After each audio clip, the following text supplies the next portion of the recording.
Hola, buen día. ¿Cómo les va? En la clase de hoy vamos a ver cómo evaluar imágenes que sean útiles para entender la patología de la órbita.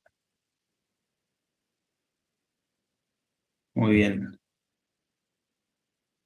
Bueno, como estudios por imágenes tenemos, y lo conoce muy bien, la ecografía tipo A y B, que ya nos da mucha información.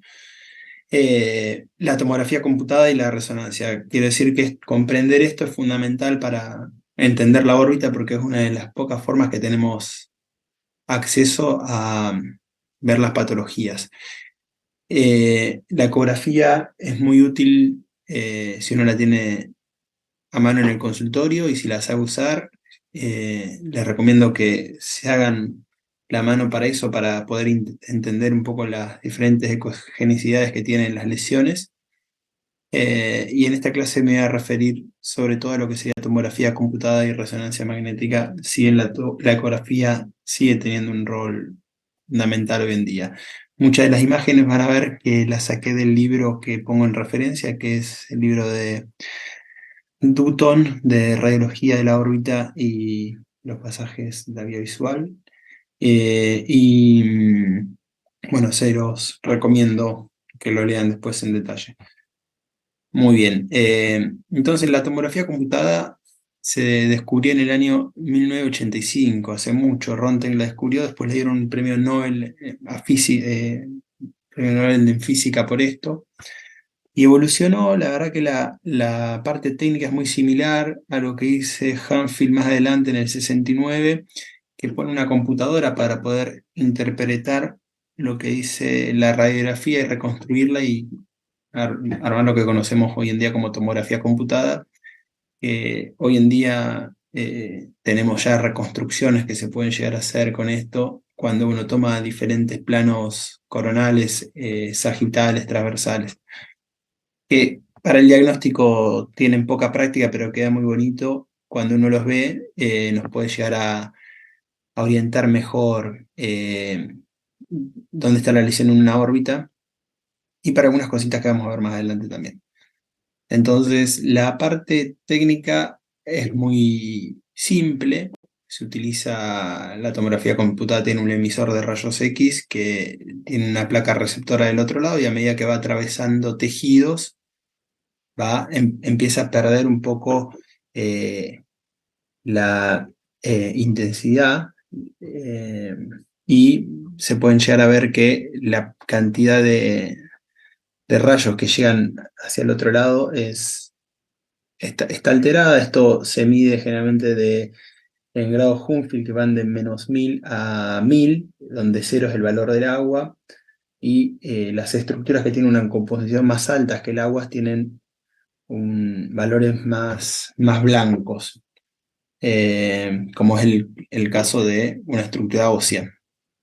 Y como podemos ver acá en esta imagen de la órbita, vemos que el vitrio tiene una estructura similar al agua, estaría cercano al cero, mientras estructuras que absorben muchos rayos, como el hueso, tienen valores ya cercanos al 1000, y estructuras como la grasa ya se encuentran, son de color más blanquecino, como el aire, ¿no? Que captan menos que el agua.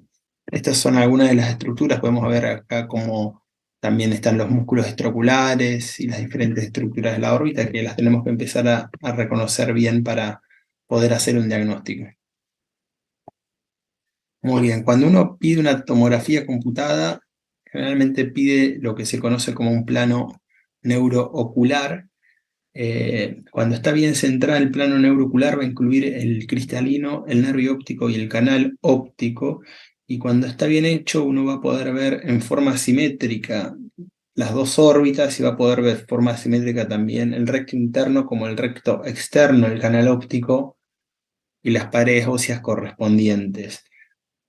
Eh, Tener un buen centrado de la tomografía nos sirve también para ver el índice o el grado de exoftalmos, que generalmente un exoftalmos medio es de 68 si uno mide lo que sería la línea entre ambos bordes anteriores de la órbita, puede llegar a medir el grado de exoftalmos, y ya cuando es más de 100 sería un exoftalmos de grado 3 y ya es significativo, y uno puede llegar incluso no solo para hacer el diagnóstico de una enfermedad que no esté produciendo proptosis, sino también para ver luego una cirugía en forma objetiva cuánto fue lo que hubo de reducción, ¿no? Cuando es una cirugía descompresiva puede llegar a medir cuánto es lo que hubo de reducción de exoftalmos tomando estas medidas. Eh, y una cosa importante, cuando pidan una imagen de órbitas, ¿sí? Una tomografía, pídanlas con cortes finos, axiales y coronales, porque los cortes generalmente vienen de 3 a 5 milímetros, y con un corte de 1,5 nos puede llegar a dar mucho más detalles de alguna patología del nervio óptico. Así que, bueno, eso es una recomendación clave. Siempre pidan ventana para tejidos blandos y tejan ventana ósea, ¿no? Como pueden ver acá en esta imagen, eso es una órbita normal. Primero sería los cortes axiales, donde se observa una ventana ósea, que tenemos poca claridad de lo que serían las estructuras que están adentro de la órbita. Ya en la ventana de tejidos blandos sí podemos ver con mucha más claridad los músculos, ¿sí? Los músculos del nervio óptico. Y además, cuando uno tiene un examen ya coronal, se pueden ver estas estructuras con más detalle. Y así podemos ver diferentes patologías que van afectando la órbita. Vamos a ir viendo algunas de las más frecuentes, como esta de acá, que uno cuando lo ve y no tiene un engrosamiento de los músculos extraculares, lo primero que tiene que pensar es una oftalmopatía tiroidea. La diferencia de por ahí, un dato interesante es la diferencia de lo que sería una patología inflamatoria, un pseudotumor inflamatorio que a veces produce miositis. Eh, ya van a ver que tiene un pseudotumor inflamatorio, tiene 3 formas diferentes de presentarse, una de ellas es con miositis. Y generalmente el pseudotumor inflamatorio compromete el tendón de los músculos. En este caso, que es una oftalmopatía tiroidea, vemos que el tendón se encuentra eh, respetado. Y acá vemos otra patología, que esto sería también ventana ósea y ventana para tejidos blandos, los cortes coronales. Observamos la fractura que tiene esta lesión, donde hay una pérdida de la continuidad de la pared inferior de la órbita, y se puede llegar a observar bueno, esto es un corte sagital, se observa bien dónde empieza y dónde termina para poder programar una cirugía, ¿no? Cuando las lesiones son muy grandes, cuando son chiquititas y no comprometen el músculo, estas lesiones van a ver que se pueden cicatrizar solas, pero está muy bueno ya tener el diagnóstico, pero cuando son grandes van a generar un enoftalmos y va a haber que tomar alguna conducta quirúrgica. Y acá se puede llegar a ver en el plano de tejidos blandos, donde ahí ya hay un compromiso del músculo recto inferior, que se encuentra, no sé si atrapado, se encuentra por lo menos deprimido, ocupando este espacio, y se puede también ver bien un poco de sangre en el seno maxilar. Muy bien, acá tenemos otra patología más. Esta patología es por una herida de bala, que tenemos también de vuelta una tomografía con el plano de tejidos blandos y tejidos óseos. En la parte de tejidos óseos no se puede llegar a ver ningún compromiso de la estructura, se ve que hay una indemnidad por lo menos de las paredes óseas, y cómo complementa el tejido de la ventana de tejidos blandos, porque en este lugar sí podemos ver que hay una alteración en el globo ocular, ¿sí? Se puede llegar a ver que está dañado y se ve adentro del ojo la partícula del arma, ¿no? La bala. Y es fundamental que cuando uno sospeche un traumatismo que hay un cuerpo extraño intraocular, no se les ocurra pedir una resonancia porque en este caso le podrían llegar a generar más daño al paciente. Acá hay otro ejemplo, se puede ver en esta imagen, también se suma una resonancia magnética, se ve una lesión en T1, perdón, se ve una lesión, quiero decir, en una ventana de tejidos blandos y una ventana ósea. La ventana de tejidos blandos se puede delimitar bien la lesión, que es bien difusa, que compromete el hueso, que genera esta osteolisis, y se puede llegar a ver bien los límites de la lesión en la ventana de ósea, y esto corresponde a una histiocytosis de las células de Langerhans. Muy bien, y acá otra imagen más, ya este es uno de los últimos ejemplos que les doy, donde se puede llegar a ver esta lesión que se ve muy bien eh, acá en la ventana de tejidos blandos, se observa esta lesión bien similar casi al aire, a la grasa, ¿no? eh, que corresponde a un quiste dermoide. Fíjense en cómo moldea en la ventana de tejidos óseos, cómo moldea bien la estructura de la pared ósea. Bueno, y como les decía, el tema de las reconstrucciones sirve para poder tener una idea de, por ejemplo, una reconstrucción, qué malla le vamos a poner a un paciente que tiene una fractura. En este caso se puede llegar a hacer con impresoras 3D. Hoy en día está la tecnología, por lo menos hay líneas que siguen eso para poder hacer alguna malla más a medida y poder ver qué malla va a cubrir bien el defecto que tiene. Bueno, esto es una de las cosas que nos ayuda las reconstrucciones tridimensionales. Y por último tenemos la tomografía por emisión de positrones, donde genera un aumento remarca bien donde hay una mayor captación de glucosa, entonces se pueden llegar a ver algunas estructuras que tienen mayor metabolismo celular, y como es un tumor, y podemos identificar alguna metástasis. Muy bien. Ya por último vamos a pasar a lo que sería la resonancia magnética. Todo cuerpo tiene magnetismo. El magnetismo está dado por el electrón que gira alrededor del protón, y bueno, las diferentes estructuras del cuerpo van a emitir diferente magnetismo que es captado por un resonador, que el resonador, eh, hablamos de unidades Tesla que equivalen a 1000 Gauss.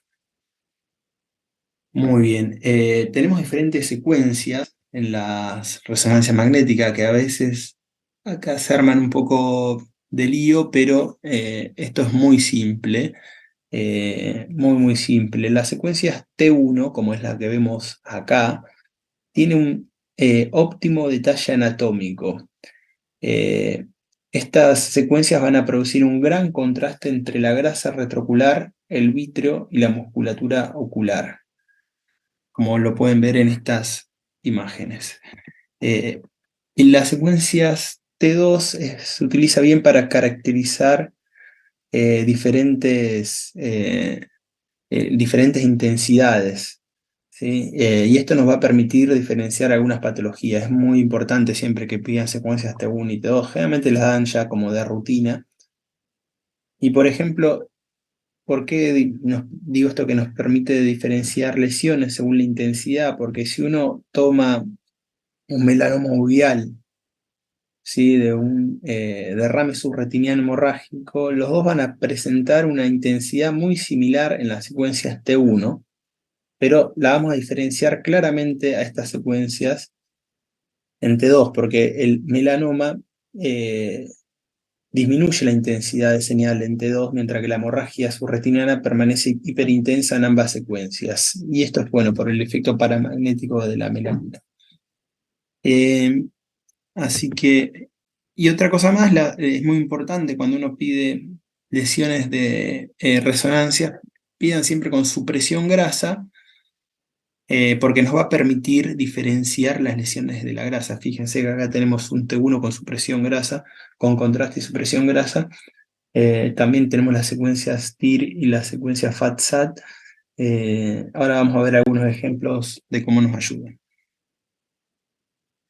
Muy bien. Y antes de ver ejemplos, le quería mostrar esta secuencia de difusión súper importante, nos da muchísima información porque se basa en la detección in vivo de los movimientos de las moléculas de agua que pueden llegar a estar restringidas por algunas condiciones patológicas como alguna isquemia o algunos tumores de gran celularidad, como puede llegar a ser un meningioma que vemos en esta imagen. Entonces, ahí nos brinda una imagen como esta.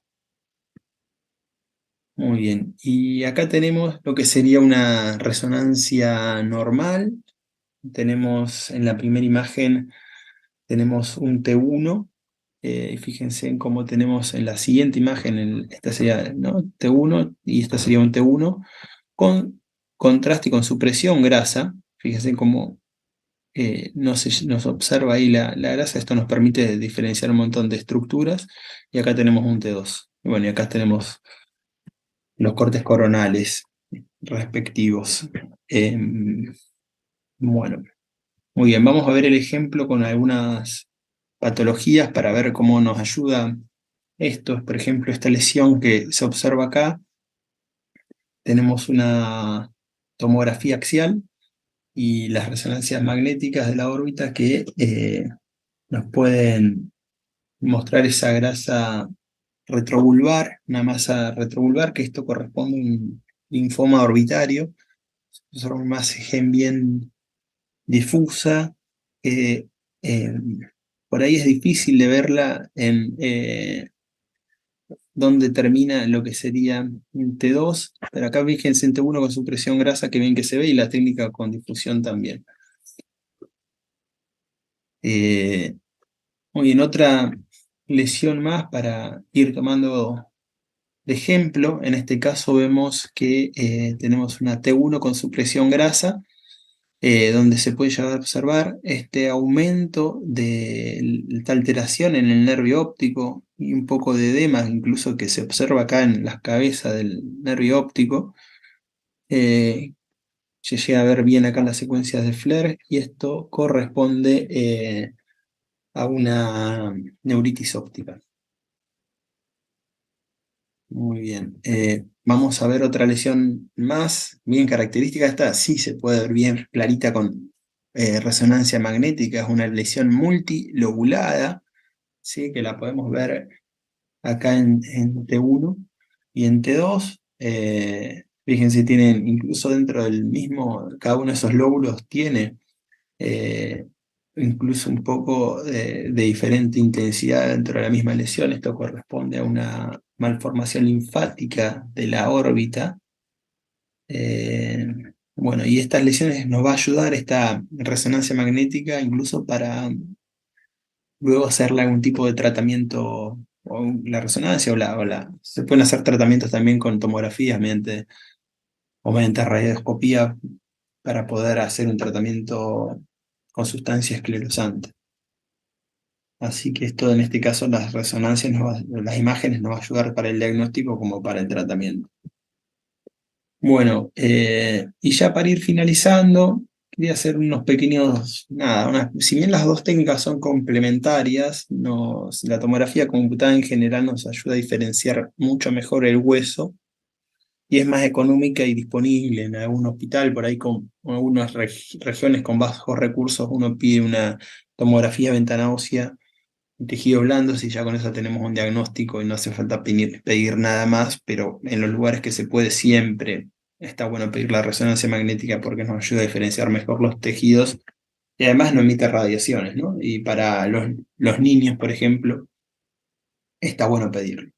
No para los traumatismos donde uno sospecha que hay un cuerpo intraocular, pero para el resto de las lesiones sí. Y acá vemos, ya para ir terminando, dos ejemplos más de algunas lesiones que nos pueden ayudar ambas técnicas, la tomografía y la resonancia. Por ejemplo, este caso de acá, una celulitis orbitaria, vemos primero las tomografías y luego las resonancias. Y fíjense que si uno, en esta imagen de acá es bien característico, en la imagen F, que uno pide la secuencia T1 sin supresión grasa, miren que no se puede llegar a ver el tejido inflamatorio y lo bien que se diferencia en esta otra imagen donde hay una supresión grasa. Entonces, por ahí en casos de que sospechen una celulitis orbitaria, está bueno complementarlo con una resonancia. Y ahora sí, ya este es el último caso, a modo de ejemplo, de esta lesión donde se puede llegar a ver bien este espiculado perióstico, típico espiculado perióstico reactivo que se observa en los meningiomas. Lo tenemos acá en la ventana ósea y ya se ve un poco difuso la lesión que se extiende más allá del hueso en la ventana de tejidos blandos. Se ve algo acá medio raro y es mucho más claro este compromiso de la fosa cerebral media en la resonancia magnética. Así que bueno, para entender la patología de la órbita, hay que familiarizarse con las imágenes, hay que ver mucha patología para poder comprender bien este tipo de lesiones. Así que bueno, espero que les sirva. Cualquier cosa me pueden contactar en las direcciones que aparecen en la pantalla.